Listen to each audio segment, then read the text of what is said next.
Hello, I'm Tom, your friendly neighborhood atheist, and let's talk indoctrination. In fact, let's talk fear tactics.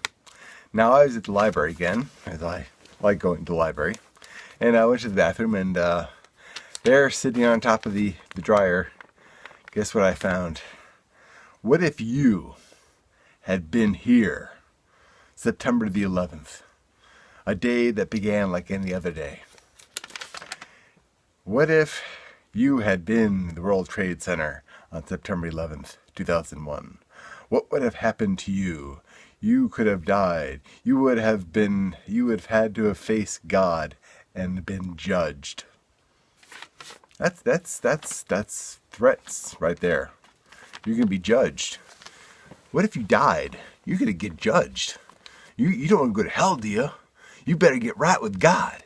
You better get right with God and start believing and start praying. That's fear tactic. That's telling you have something to fear. Now, God is all about love. So why do you have to fear God? Why do you have to worry about being judged? If God created you, your special creation, but God gave you sin. But then God forgave the sin, and then by killing himself in a very brutal and unpleasant way, he killed himself for your sins, and then you still got the sins, and you still got to be judged, and you still got sin. That's fear tactics. That's threatening you. That's threatening you with judgment. If you were to die, you might get judged. Or no, you not might. You will. You will get judged by God.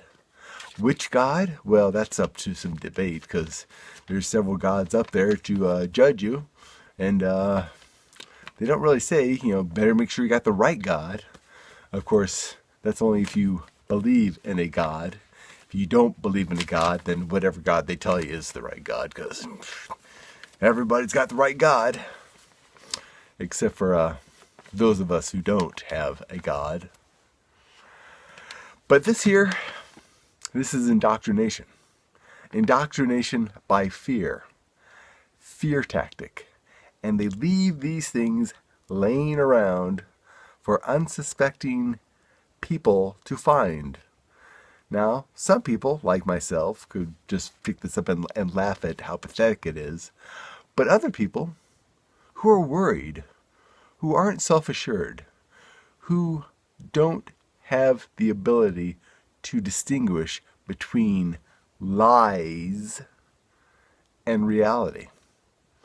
They're told, you better get right with God because you're going to be judged. Well, they're apt to believe them. Some people, that is. Not yours truly, Tom, your friendly neighborhood atheist. But this is what religion does. They use fear and reward. Let's not forget about heaven. The eternal paradise that is heaven. Now, have you ever considered the fact that you're probably going to meet your mom up there, and your mom's not going to be too happy that you hadn't call up more often? But that's what religion does. It indoctrinates. It uses fear and reward to convince you that you should believe. You don't have to believe. They just made this shit up. Anyways, I'm Tom, your friendly neighborhood atheist, and keep right.